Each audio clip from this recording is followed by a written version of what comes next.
अध्याय 273 सफल अवरोध।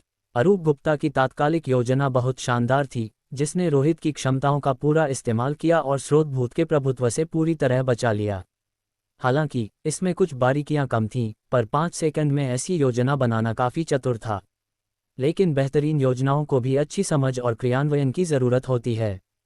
रोहित में ज़बरदस्त समझदारी थी।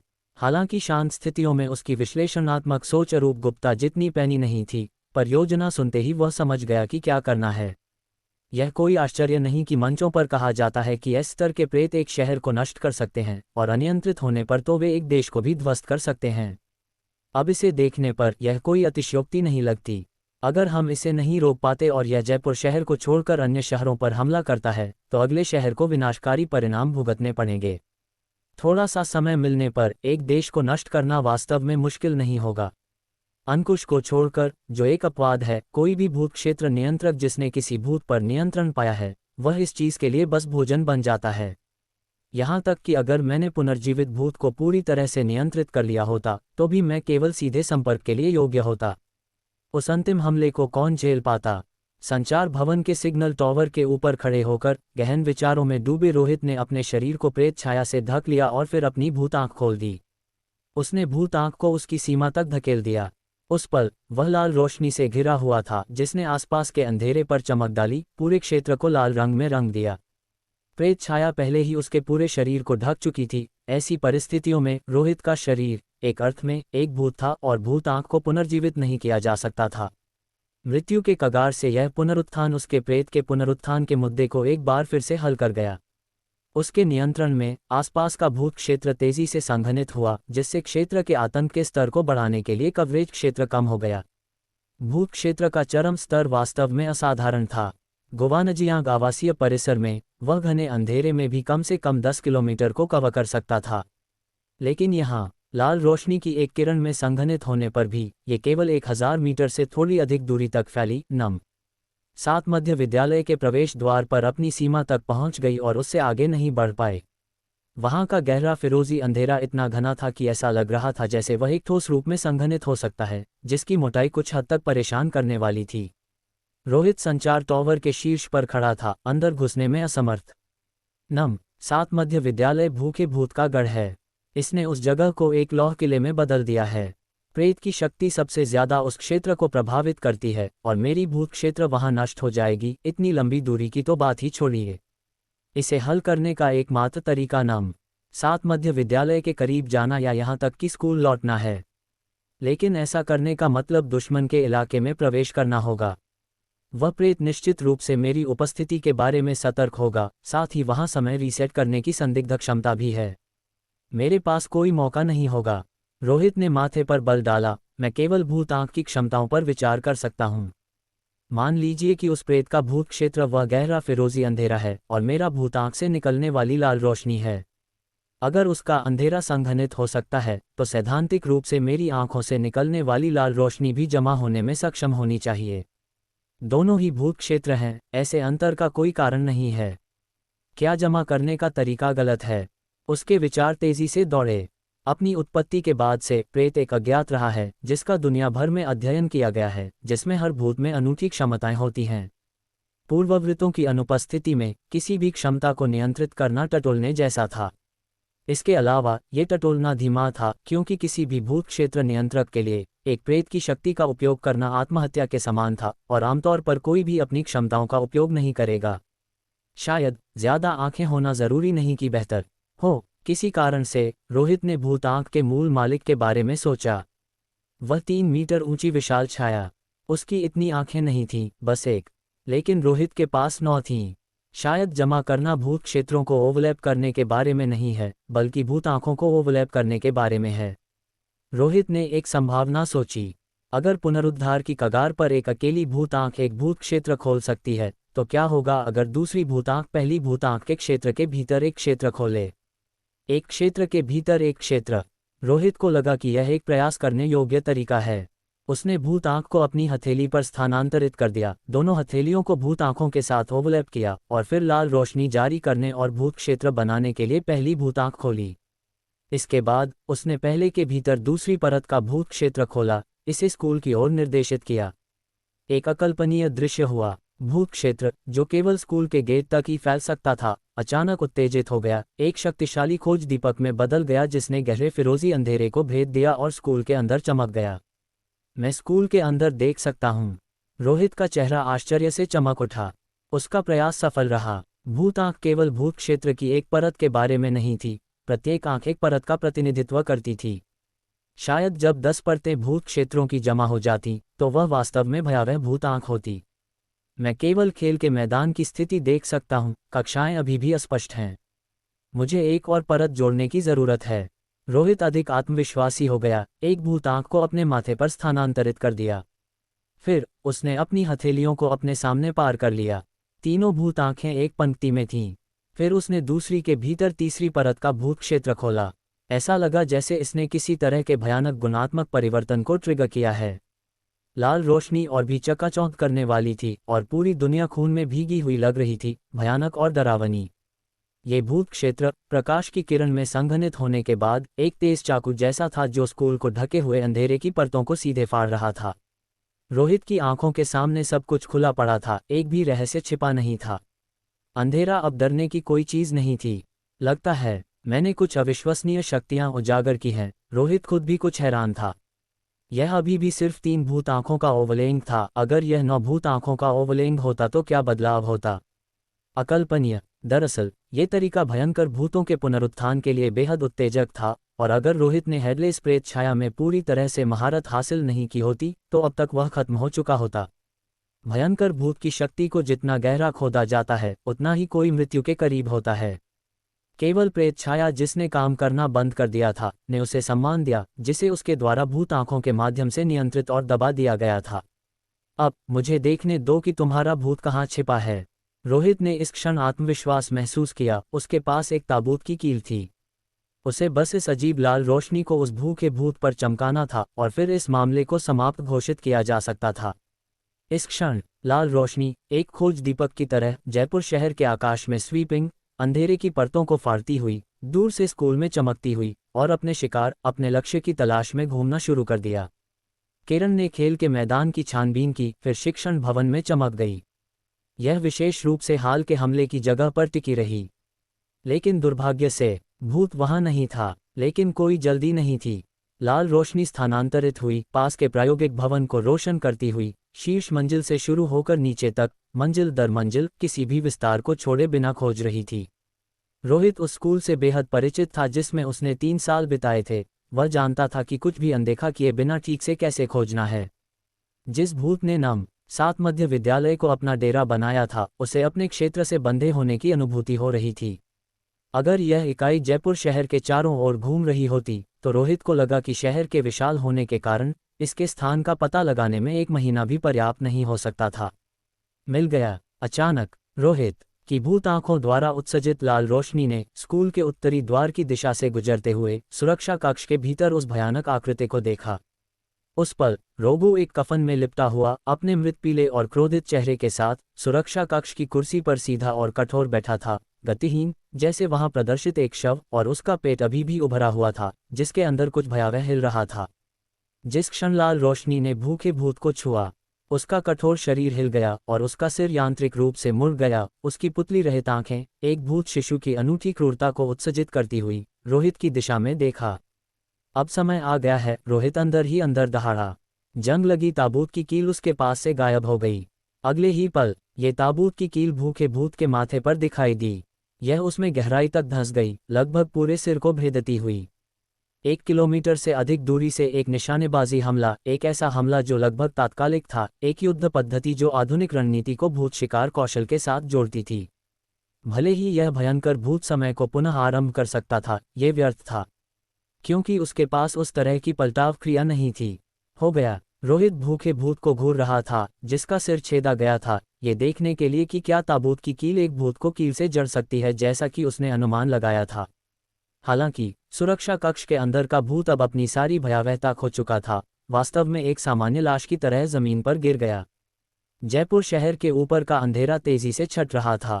भूखे भूत की घटना समाप्त हुई। अध्याय 274 शहर में अग्रिम सहायता। जयपुर शहर के ऊपर का अंधेरा छट रहा है।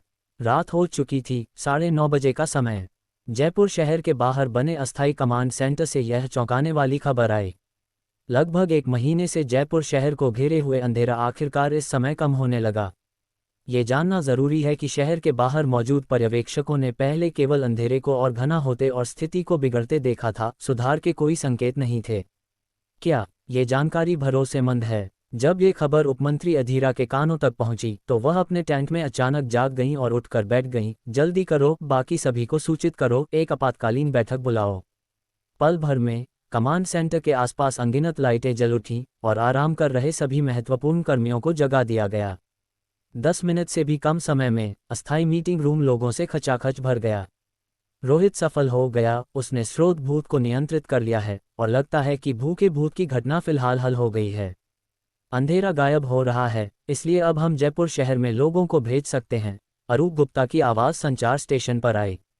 ये बहुत अच्छी खबर है मंत्री महोदया, आदेश दें, मैं तुरंत मरम्मत दल को लेकर जयपुर शहर में जाऊंगा और हम 8 घंटे के भीतर पानी और बिजली बहाल कर देंगे, एक रसद अधिकारी ने कुछ उत्साह के साथ कहा। हमारे चिकित्सा और बचाव कर्मी भी इकट्ठा हो रहे हैं और हम 10 मिनट में तैयार हो जाएंगे, बस मंत्री महोदया के आदेश का इंतजार है।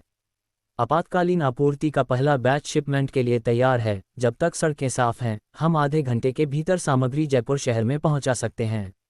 अधीरा भी कुछ उत्साहित थीं, लेकिन उन्होंने खुशी को अपने निर्णय पर हावी नहीं होने दिया। उन्होंने कहा, जल्दबाजी किस बात की? योजना के अनुसार आगे बढ़ो। ली जून, अरविंद, विशेष बलों और समर्थन के लिए आए भूत नियंत्रकों को लेकर जयपुर शहर में प्रवेश करो। तुम्हें कम से कम समय में रोहित से मिलना होगा। मामला केस अपने साथ ले जाना और कोई दुर्घटना नहीं होनी चाहिए। मैं यहीं तुम्हारे रिपोर्ट का इंतजार करूंगी। चिंता न करें मंत्री महोदया, हम मिशन पूरा करने की गारंटी देते हैं, अरविंद ने कहा। अधीरा ने कहा, निकलो। दोनों व्यक्ति जल्दी से मीटिंग रूम से निकल गए और अपनी सेना इकट्ठा करने लगे, जयपुर शहर में प्रवेश करने की तैयारी करने लगे। इस अग्रिम दल में भूत नियंत्रकों का होना जरूरी था क्योंकि जयपुर शहर की स्थिति जटिल और अनूठी थी और लापरवाही से अंदर घुसने पर अप्रत्याशित खतरों का सामना करना पड़ सकता था। बस एक पल में जयपुर शहर की ओर जाने वाली एक मुख्य सड़क पर अरविंद 15 भूत नियंत्रकों के साथ और ली जून 10 विशेष बल के सदस्यों के साथ पहले ही शहर की ओर गाड़ी चला रहे थे। 5 बख्तरबंद वाहन अलग क्षेत्र के पास रुक गए। उन्होंने फिर से निरीक्षण किया। वह अंधेरा जो पहले आगे की सड़क को ढके हुए था, अब कम से कम 70% तक छट चुका था। हालांकि अभी भी अंधेरे के अवशेष हवा में तैर रहे थे। आगे की सड़क अब दिखाई दे रही थी और यहां तक कि जयपुर शहर के भीतर इमारतों की रूपरेखा भी हल्की हल्की समझी जा सकती थी। अगर यह रात के बजाय दिन का समय होता तो स्थितियां निस्संदेह बेहतर होतीं। अंधेरा वास्तव में छट गया है और स्थिति हमारे पहले के अवलोकन से सुधर गई है। रोहित वास्तव में सफल हुआ, यहाँ की स्थिति पलट रही है, अरविंद ने कहा। ली जून, गुवानजियांग आवासीय परिसर में अरूप गुप्ता को लेने के लिए एक टीम भेजो। मैं रोहित से मिलने जा रहा हूं और साथ ही केस में उस चीज को सुरक्षित करूंगा, पूर्ण सुरक्षा सुनिश्चित करूंगा। सावधान रहना, जयपुर शहर में अभी भी भूत शिशु छिपे हो सकते हैं, ली जून ने कहा।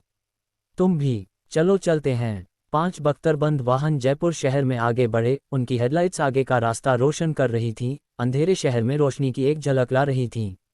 रोहित को बाहर चल रहे बचाव प्रयास के बारे में न तो पता था और न ही ज्यादा परवाह थी। उसने बस यहाँ की स्थिति की सूचना अरूप गुप्ता को दी थी।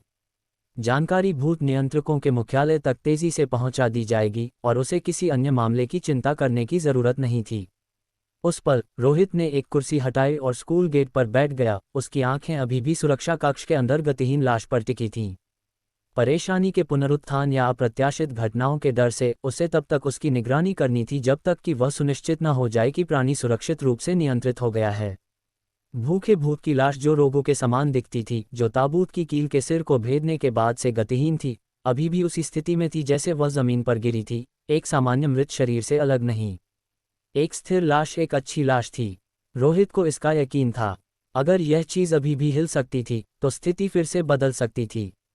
मेरा अनुमान सही था, ताबूत की कील वास्तव में इस भूखे भूत को यहाँ जड़ सकती है, इसे गतिहीन कर सकती है। लेकिन ये चीज वास्तव में क्या है जो इस क्षमता के भूत को भी दबा सकती है? रोहित मृत व्यक्ति के सिर पर ताबूत की कील को देखते हुए थोड़ा भौहें सिकुड़ीं। अस्पष्ट, यह एक अनसुलझा रहस्य बना रहा। शायद बाद में इसका पता लगाने का मौका मिलेगा। लगता है कि यह मामला वास्तव में खत्म हो गया है। अब जब स्रोत नियंत्रित हो गया है तो उन व्युत्पन्न भूत शिशुओं ने अपनी शक्ति का स्रोत खो दिया है और तुरंत मर गए, ठीक वैसे ही जैसे कविता के साथ पहले हुआ था। उसने आसमान की ओर देखा। एक हेलीकॉप्टर की लाइटें पहले ही इस जगह की ओर चमक रही थीं। जैसे ही उसका ऑपरेशन सफल हुआ, बाहर से बैकअप पहले ही अंदर आ चुका था। रोहित, मैं अरविंद हूँ। मैंने तुम्हारा स्थान पुष्टि कर दिया है और मैं जयपुर शहर में प्रवेश कर चुका हूँ। मैं तुम्हें उस चीज़ को हिरासत में लेने में मदद करने के लिए 15 मिनट के भीतर वहां पहुंच जाऊंगा। अचानक अरविंद की आवाज़ उपग्रह स्थित फोन के माध्यम से आई। रोहित ने उदासीनता से जवाब दिया, समझ गया। मैं नम 7 मध्य विद्यालय के उत्तरी द्वार पर हूँ। भूत नियंत्रकों का मुख्यालय जल्द ही यहाँ का कार्यभार संभाल लेगा। हालांकि अब उसे शेष ट्रबलसम मामलों के बारे में चिंता करने की जरूरत नहीं थी, लेकिन रोहित ने भूखे भूत की लाश को घूरते हुए देखा। इस पर 2 चीजें थीं जिन्हें वह कुछ हद तक अनिच्छा से छोड़ देने के बारे में सोच रहा था। एक थी ताबूत की कील और दूसरी थी पवन कुमार के शरीर पर दफन के कपड़े। ताबूत की कील अनिवार्य रूप से भयंकर भूतों से निपटने के लिए एक धार थी। उसकी भूत आंख के साथ संयुक्त होकर ये किसी भी भूत को दूर से निशानेबाजी कर सकती थी। दफन के कपड़े बहुत खास थे, उन्हें पहनने से अन्य भयंकर भूतों के हमलों का विरोध किया जा सकता था। हालांकि भयंकर भूतों के पुनरुद्धार का खतरा था, रोहित को इसकी चिंता नहीं थी। दफन के कपड़ों को नियंत्रित करने वाली प्रेत छाया के साथ उसके पास सबसे मजबूत ढाल होगी और भयंकर भूत उसे बिल्कुल भी नहीं मार सकते थे। भूल जाओ, इस समय परेशानी पैदा न करना ही बेहतर है। मैं ताबूत की कील नहीं ले सकता और शायद मैं दफन के कपड़े ले सकता था, लेकिन अगर वे अचानक पुनर्जीवित हो गए तो मुझे नहीं पता कि वह किस तरह का आतंक स्तर होगा। क्या होगा अगर समय को रीसेट करने की क्षमता भूखे भूत की अपनी नहीं बल्कि दफन के कपड़ों की हो? क्या मैंने खुद को ही मुसीबत में नहीं डाल दिया होगा? इस परिमाण के भयंकर भूत का सामना करते हुए रोहित वास्तव में लापरवाही से काम करने की हिम्मत नहीं कर सका। न केवल दूसरों की खातिर बल्कि अपनी खातिर भी। भयंकर भूत बहुत खतरनाक थे, कोई भी गलती परिणाम बदल सकती थी। तुमने सच में कर दिखाया रोहित। तुमने मुझे निराश नहीं किया। अचानक थोड़ी दूर से एक परिचित आवाज आई। भूत नियंत्रक की वर्दी पहने हुए एक व्यक्ति कहीं से ठंडे चेहरे के साथ उभरा। रोहित अभी मुड़ा भी नहीं था, लेकिन उसकी भूत आंख पहले ही उस पर टिकी हुई थी। अंकुश, तुम्हारी वजह से मैं सफल हुआ। यह एहसास काफी अच्छा है। अंकुश लंगड़ाते हुए करीब आया। अगले ही पल रोहित ने अपनी बंदूक निकाली और उस पर निशाना साधा। जयपुर शहर तुम्हारी वजह से इस हाल में पहुंचा। क्या मुझे तुम्हारे साथ पुराने और नए हिसाब बराबर नहीं करने चाहिए? हर कोई मरेगा, मैंने बस उनके जाने में जल्दी की, और वैसे भी उन भूत नियंत्रकों के सामने मुझे मारने से तुम्हें कोई फायदा नहीं होगा। वास्तव में कुछ लोग तुम्हारे उपलब्धियों को मिटाने के लिए बदनामी करने का मौका ले सकते हैं।